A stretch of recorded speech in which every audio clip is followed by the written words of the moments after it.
சாமி எல்லா கண்ணுக்கும் தெரிய மாட்டார், எங்கள் கண்ணுக்கு தெரியவார். நீங்கள் பார்க்கணுன்னாலும் நீங்கள் தனியாக உட்காந்து சித்திரப்பீடத்தில் அதுக்கு உண்டான தவம் இருந்து உட்காந்து பார்த்தீங்கன்னா உங்கள் கண்ணுக்கும் கண்டிப்பாக அவர் வந்து போகிறது நடமாடுறது எல்லாமே தெரியும். ஆனால் இப்போதைக்கு உலக மக்களுக்கு எல்லாத்தையும் காமிக்கிறத ஒரு மாற்றத்தை செஞ்சு காமிக்கிறார். இறைவன் வந்து மாற்றி கொடுப்பார். நான் எப்படி வைக்கிறேனோ அந்த பொசிஷன்லேருந்து மாற்றி கொடுப்பார். அதை விளக்கத்தை நான் சொல்லி செய்கிறேன். இந்த 3 துணி இருக்குது பாருங்க. இது 3 வந்து 3 வேஷ்டியிலிருந்து கிழிச்ச ஒரு துணி. ஆண்டவன் வந்து தூணிலும் இருப்பார், துரும்பிலும் இருப்பார்னு சொல்லியிருக்கிறாங்க. நான் வந்து இப்போ தூணை உடைச்சி உங்கள்கிட்ட காமிக்க போகிறதுல ஒரு துரும்பில் இருந்து ஆண்டவன் இருக்கிறாருங்கிறத அந்த உலகத்துக்கு நிரூபித்து காமிக்கிறேன். இந்த இடத்துல ஆண்டவன் இருந்தால் தான் இந்த செயல்பாடு நடக்குங்கிறத உங்களுக்கு நிரூபித்து காமிக்கிறேன். இந்த துணி வந்து மூணு மதத்தவர்கள் வேஷ்டியிலிருந்து கிழித்தது.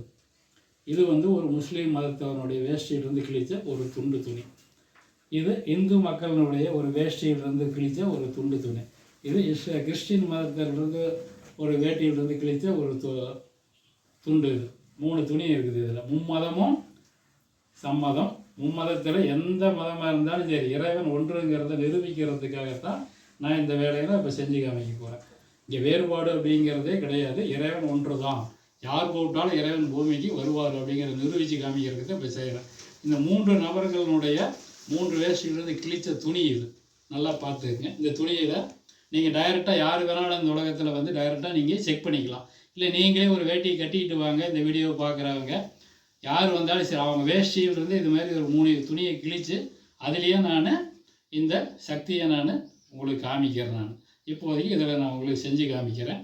எப்படி இறைவன் நீங்கள் வருவாருங்கிறத நீங்கள் கண்ணில் பார்த்துக்கலாம். உங்களுக்கு அதுக்கு உண்டான அறிகுறி இந்த துரும்பில் இருந்து காமிக்கிறேன்.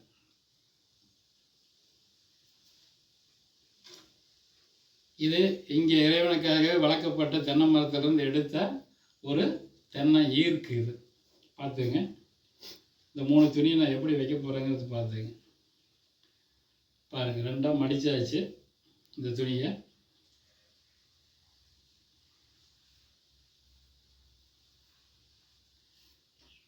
மடித்த பகுதியிலிருந்து இந்த ஈர்க்கை எங்கே வைக்கிறேங்கிறத நல்லா நீங்கள் நோட் பண்ணிக்க. பாருங்கள், இப்படி மேலே வைக்கிறேன். இந்த ஈர்க்கை பார்த்துக்குங்க. இப்படி மேலே வைக்கிறேன்.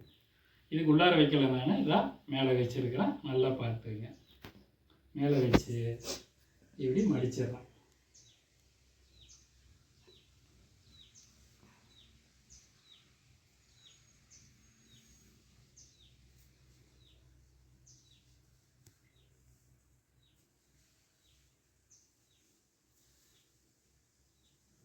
இப்படி மேலே வச்சு இப்படி சுற்றியாச்சு. இப்போ இதுக்கு உண்டான மந்திரத்தை நம்ம இறைவனை வர வைக்கிற மந்திரத்தை சொல்லுவோம். இப்போ 3லேயும் 3 பேர் வந்து இறங்குவாங்க.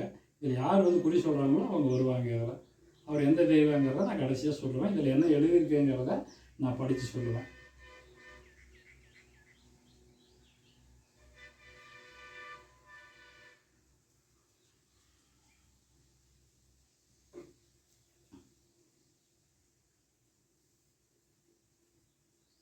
இரண்டாவது அஸ்திரம் அதே மாதிரி 2 மடிச்சாச்சு. மேலே தான் வச்சுருக்கேன். பார்த்துங்க.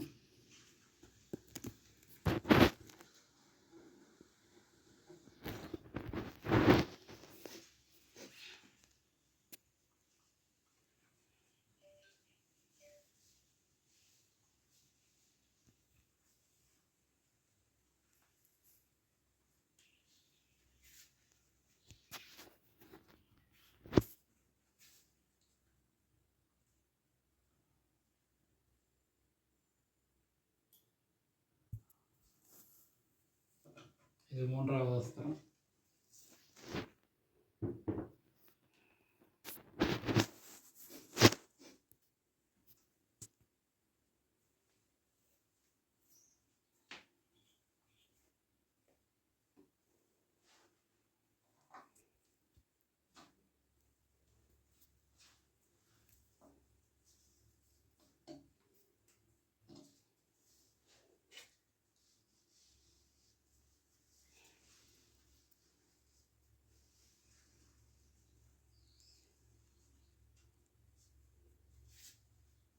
இந்த 3 அஸ்திரத்தையும் பார்த்தீங்கன்னா நான் இந்த துணியினுடைய நடுவாண்ட மேல் பகுதியில் வச்சிருக்கிறேன். இப்போ வந்து இறைவன் நமக்கு இந்த இடத்துல வருவார் அப்படின்னு சொன்னோம்னா, வரதை நீங்கள் கண்ணில் பார்க்கணும் அப்படின்னு சொன்னோம்னா, இந்த 3ல் யார் வராங்களோ, எந்த தெய்வத்தை நினச்சிருக்கோ அந்த தெய்வம் வரும்போது அந்த குச்சி மட்டும் துணிக்கு உள்ளார சென்டரில் போய் மாற்றி வச்சுட்டு போவாங்க. அதை வந்து மனிதர்களுடைய கண்ணுக்கோ எந்த கேமராவுடைய கண்ணுக்கோ கண்டுபிடிக்க முடியாது. ஞானக்கண்ணு ஒன்று இருக்குது, எல்லாத்துக்கும் ஞானக்கண்ணு ஒன்று இருக்குது. அந்த கண்ணுக்கு கண்டிப்பாக வந்து அது தெரியும், யார் வராங்க, யார் வந்து எடுக்கிறாங்க, யார் மாற்றுறாங்க, அதை மாற்றினது அகத்தியரா, முருகனா, சிவபெருமானா, விஷ்ணுவா அப்படிங்கிறது வந்து இதே ஆன்மீகத்தில் இங்கேருந்து பார்க்குறவங்களுக்கு அவங்க கண்ணுக்கு 3வது கண்ணுக்கு கண்டிப்பாக வந்து அது தெரியும். எந்த நிழல் உருவம் இங்கே வருது, உள்ளார வந்து அந்த மாற்றி வைக்கிறாங்க தெரியும். இப்போ இதை யாரும் தொட போகிறது கிடையாது, யாரும் தொட வேண்டியதில்லை. அவங்க எப்போ வந்துட்டு போகிறாங்கிறது தெரியும். ஒரு 1/2 மணி நேரம் 1 மணி நேரத்தில் வருவாங்க.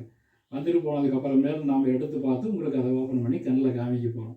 காமிச்சோம்னா நம்ம இப்போ எல்லா குச்சியும் வெளியில் வச்சு இப்படி மடித்து சுற்றி வச்சுருக்கோம். இப்போ அதை அவங்க எடுத்து உள்ளார வச்சு சொருவிட்டு போவாங்க. சொருவிட்டு போனால் அதில் எழுத்துக்கள் எழுதியிருக்கும்.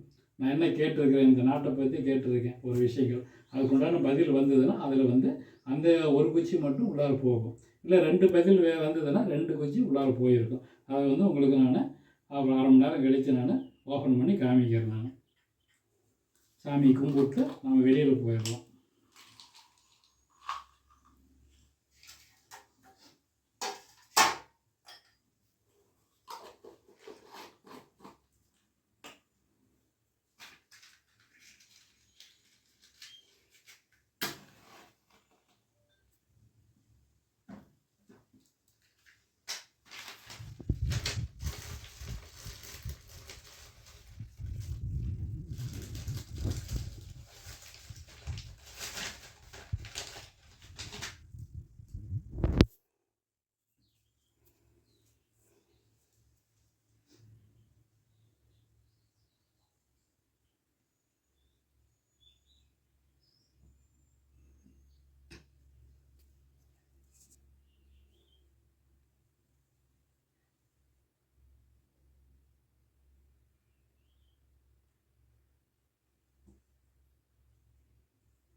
சித்தர் பீடத்தில் வந்து இந்த முறையில் தான் நம்ம எல்லாத்துக்குமே வாக்கு கேட்போம்.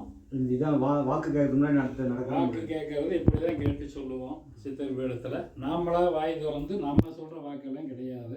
சித்தர் பீடத்தை பொறுத்த வரைக்கும் யார் வந்தாலும் அவங்க கண்ணுக்கு முன்னால் உட்கார வச்சு இப்படி தான் வாக்கு கேட்டு அந்த வாக்கு சீட்டில் அந்த துணியில் என்ன எழுதி வருதோ அதை படித்து தான் சொல்லுவோம். இது வரைக்கும் அப்படியே எல்லாத்துக்கும் சொல்லியிருக்கிறோம். அதாவது எல்லாத்துக்கும் என்னென்னு கேட்டிங்கன்னா, எந்த வியாதி நல்லா ஆகும், எத்தனை பேர்த்துக்கு திருமண தடை இருக்குது, கல்யாணம் ஆகாமல் எவ்வளோ பேர்த்துக்கு இருக்குது, கர்ப்பம் தரிக்காமல் எவ்வளோ பேர் இருக்கிறாங்க, அவங்களுக்கு எப்போ கர்ப்பம் தரிக்கும், யார் கர்ப்பம் தரிக்கிறதுக்கு முன்னாலேயே அந்த குழந்தைக்கு இங்கே பேர் வச்சு கொடுப்போம். பிறக்கிறது வந்து ஆம்பளை பையன்தான் பிறக்கிறான், அந்த பையனுக்கு இதுதான் பேருங்கிறத இங்கேயே குறித்து கொடுப்போம். அதேமாரி உனக்கு பொண்ணு தான் பிறக்கும் அப்படிங்கிறதையும் நாங்கள் முன்னாடியே இங்கே கேட்டு சொல்லி அந்த பொண்ணுக்கும் பேர் இங்கேயே வச்சு கொடுப்போம். கர்ப்பம் தரிக்கிற பிரச்சனை யாருக்கு அந்த பிரச்சனை இருந்தாலும் சரி, அவங்களுக்கு இங்கே ஒரு டைம் வந்து சுற்றிட்டு போனாவே தாராளமாக கர்ப்பம் தரிக்கும். எந்த ஒரு வேண்டுதலும் வைக்கணுங்கிற அவசியமே கிடையாது. சும்மா வந்து சுற்றிக்கிட்டு சாமி கும்பிட்டு போனாங்கனாவே போதும். குழந்தை இல்லாதவங்களுக்கு எல்லாத்துக்குமே வந்து ஆட்டோமேட்டிக்காக கர்ப்பம் தரிக்க ஆரம்பிச்சிடும். கேட்டுட்டா இந்த துணிக்குள்ளே இருக்குங்களே, இதுக்குள்ள நீங்கள் எல்லா கேள்வியும் கேட்கல. அந்த உலகத்தினுடைய நானே அப்படி தான் கேட்பேன் ஆரம்பத்திலேருந்து. உலகத்தினுடைய என்னென்ன செய்திகள் நடக்குது, உலகத்தினுடைய சீற்றங்கள் எவ்வளோ நடக்குது, எவ்வளோ அழிவுகள் நடந்துகிட்டு இருக்கு, எவ்வளோ நல்ல காரியங்கள் நடந்துகிட்டு இருக்கு, எத்தனை பிரச்சனை நடந்துட்டு இருக்கும் அப்படிங்கிறதெல்லாம் நான் இதில் கேட்டு தெரிஞ்சுக்குவேன். கேட்டு தெரிஞ்சுக்கிட்டு தான் நானே சொல்லுவேன். யாருமே கேட்கலைனாலும் நானாக இந்த உலகத்தினுடைய பற்றி நன்மை தீமைகள் எல்லாத்தையும் கேட்டு தான் நான் எல்லாருமே போர்டில் எழுதி போடுவேன், எல்லாத்துக்கும் சொல்லுவேன், பேப்பருக்கு நியூஸ் கொடுப்பேன். ஏற்கனவே சொல்லியிருக்கோம், பத்திரிக்கையிலே நியூஸ் கொடுத்துருக்குறோம். கிரிக்கெட்டு உலகக்கோப்பை இந்தியா தான் வெல்லும் அப்படிங்கிறத அந்த ஆர்வம் மூலியமாக தான் நான் பார்த்து நான் வந்து அப்போ நான் அவங்களுக்கு தந்தியில் பேட்டி கொடுத்தேன். அது பிரகாரமே இந்தியா தான் கோப்பையை ஜெயிச்சது. அதேமாரி அரசியல்லையும் பார்த்தீங்கன்னா ஜெயலலிதா அம்மாவுக்கு கலைஞர் பீரியடில் நிறைய பேர்த்துக்கு வந்து ஒவ்வொரு டைமே வந்து நானே கேட்பேன். யாரும் கேட்கலைனாலும் நானும் அருள்வா கேட்பேன், இந்த யார் ஜெயிப்பாங்க அப்படின்ட்டு கேட்பேன். அதுக்கு உண்டான பதில் அதில் வரும். அந்த பதிலை நான் எழுதி போடுவேன். யார் கேட்கலைனாலும் நான் எழுதி போடுவேன். அது பிரகாரம் தான் எல்லாருமே ஆட்சிக்கு வந்திருக்கிறாங்க, நடந்துருக்கு. யார் ஜெயிக்கணும்னாலும் சரி, தாராளமாக வந்து அவங்க வந்து இங்கே பூஜை பண்ணிட்டு போவாங்க. அது யாரும் வந்திருக்காங்கங்கிறதெல்லாம் நம்ம அரசியல்வாதிகளை நம்ம சொல்ல முடியாது.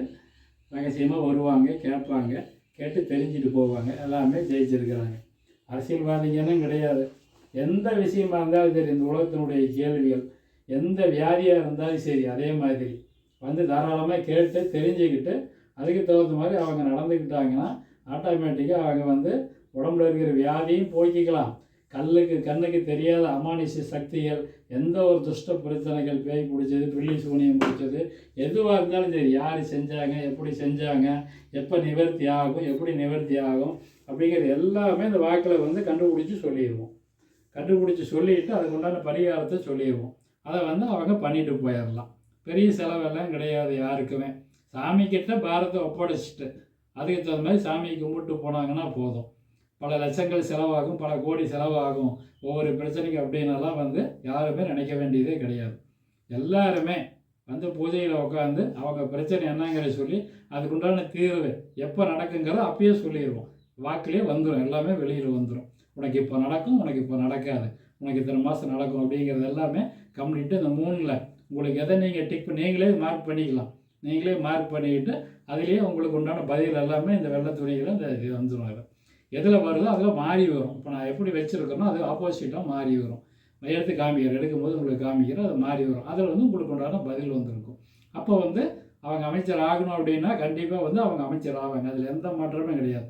இவங்க தான் சிஎம் ஆவாங்க இந்த பீரியடில் அப்படின்னு சொல்லி முடிவு பண்ணிட்டோம்னா இங்கே பார்த்துட்டு அவங்க மட்டும்தான் சிஎம் ஆக முடியும். அடுத்தால் ஆக முடியாது. ஜெயிக்கிறதுக்கு உண்டான வழிகள், தோக்கிறதுக்கு உண்டான வழிகள் அத்தனையும் தீர்மானிக்கிறது பிரபஞ்சத்தினுடைய காலச்சக்கரம். அந்த காலச்சக்கரத்தினுடைய கதிர்வீச்சில் தான் இத்தனை மாற்றங்களும் இங்கே நிகழ்ந்துட்டு இருக்கும். நம்ம கேட்குற கேள்விக்கும் அது மூலியமாக தான் பதில் வரும். இதில் வந்து எந்த மாற்றமும் கிடையாது. யார் வந்து எந்த குறைகளாக இருந்தாலும் அவங்க வந்து தாராளமாக தீர்த்திட்டு போகலாம். உலகத்தினுடைய எந்த கேள்வியாக இருந்தாலும் சரி நீங்கள் கேட்கலாம். எப்போ போர் மூடும், எப்போ போர் மூடாது, எப்போ மேகம் மூடும், எப்போ மழை வரும் அப்படிங்கிற அனைத்து சக்தியும், கடல் பொங்குறது முதல் கொண்டு அத்தனை கேள்விக்கும், உலகத்தினுடைய அத்தனை கேள்விக்கும் உங்களுக்கு பதில் கிடைக்கும். இன்னும் ஏதாவது உங்களுக்கு சந்தேகமாக இருந்தால் கேளுங்க, எல்லாத்துக்கும் பதில் சொல்லுங்கள். இந்த இடத்துக்கு அடுத்து கொஞ்ச நேரம் கழிச்சு பார்த்தா துணி ஓப்பன் இருக்குங்களா, மூடியே இருக்குங்களா? நம்ம ஓப்பன் பண்ணி பார்க்கணுமா? இப்போ வைக்கும்போது இப்போ நம்ம குச்சியை வந்து எப்படி வச்சுருக்கிறோம்னா இந்த துணியை மடித்து இப்படி வெளியில் வச்சுருக்குறோம். இந்த குச்சியை இப்படி வெளியில் வச்சு சுற்றி வச்சிட்டோம். இப்போ நான் கேட்ட வாக்கு எங்கே கரெக்டாக வந்ததுன்னு வச்சுங்க, இந்த துணி வந்து குச்சி இப்படி உள்ளார போயிடும். அதுதான் அதை தான் நீங்கள் நோட் பண்ண. அதுக்கு தான் ஒவ்வொன்றா உங்களுக்கு காமிச்சிருக்கிறேன். வெளியே வச்சு சுற்றி இப்படி வச்சுருக்கிறேன். துணியை மடித்து இப்படி குச்சியை வந்து இப்படி மேலே வச்சு சுற்றி வச்சுருக்கிறேன். இப்போ அது வந்து நமக்கு இப்போ வாக்கு கொடுக்குறாங்க இல்லையா, அது அகத்தியராக இருந்தாலும் சரி, முருகனாக இருந்தாலும் சரி வருவாங்க. வந்தோடனே அதை மாற்றி வச்சுட்டு போவாங்க. இந்த குச்சியை எடுத்து அப்படி சரி வச்சுட்டு போவாங்க. இப்போ நம்ம எடுத்து பார்க்கும்போது மக்கள் கண்ணுக்கு அதை தான் காமிக்க போகிறோம்.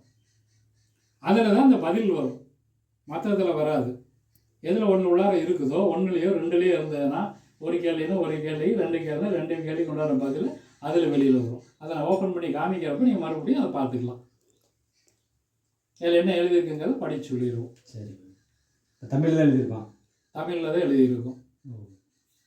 இப்போ நீ காட்டும்போது வெள்ளை துணியாக தான் இருந்தது, ஓப்பன் தெரியும். ஓப்பன் பண்ணும்போது அந்த குச்சி மாறி இருக்கும். எதில் அவன் இறைவன் மாற்றி வச்சுட்டு போகிறானோ அதில் தான் அதுக்கு உண்டான பதில் இருக்கும். அதை நீங்கள் பார்த்துக்கலாம். இந்த மக்களுக்காக ஏதாவது கேள்வி கேட்கறதுனா கேட்கலாம். நீங்கள் அரசியல் ரீதியாக கேட்கலாமா? கேளுங்க. அடுத்து இப்போ இந்தியா பாகிஸ்தான் போர் மூழ்கிற கட்டத்தில் இருக்கு ஐயா. ம் அது போர் வருமா, எந்த அளவு பாதிப்பு நிகழும், இல்லை போர் வராதுங்களா? ம் அப்படிங்கிற கேள்வி கேள்வியை வைக்கலாங்க. அப்படிங்கிற கேள்வியை வந்து என்கிட்ட வைக்க வேண்டியதில்லை. ம் இந்த இடத்துல வைக்கிறீங்க அந்த கேள்வியை, ம் அவ்வளோதான். ஏன்னா நான் வந்து மனிதன்தான், சக்தியை வந்து டிரான்ஸ்லேஷன் பண்ணுறேன். ஒரு சாதாரண ஒரு ஆள் தான் நம்ம. அப்படி இறைவனுக்கும் நமக்கும் இடையில இருக்குது இல்லையா ஒரு சக்தி, அந்த சக்தியை வந்து உங்களுக்கு வெளிப்படுத்துறது என்னுடைய வேலை. இந்த இடத்துல இறைவனுடைய சக்தி இருக்குது, இவர் வந்து இதை செஞ்சு கொடுப்பார், நம்ம கூப்பிட்டோம்னா நம்ம மந்திரத்தை கட்டுப்பட்டு நம்ம அன்புக்கு கட்டுப்பட்டு இறைவன் பூமிக்கு வருவார் அப்படிங்கிறத நிரூபிக்கிறதுக்கு தான் உங்களுக்கு வச்சுருக்குறோம்.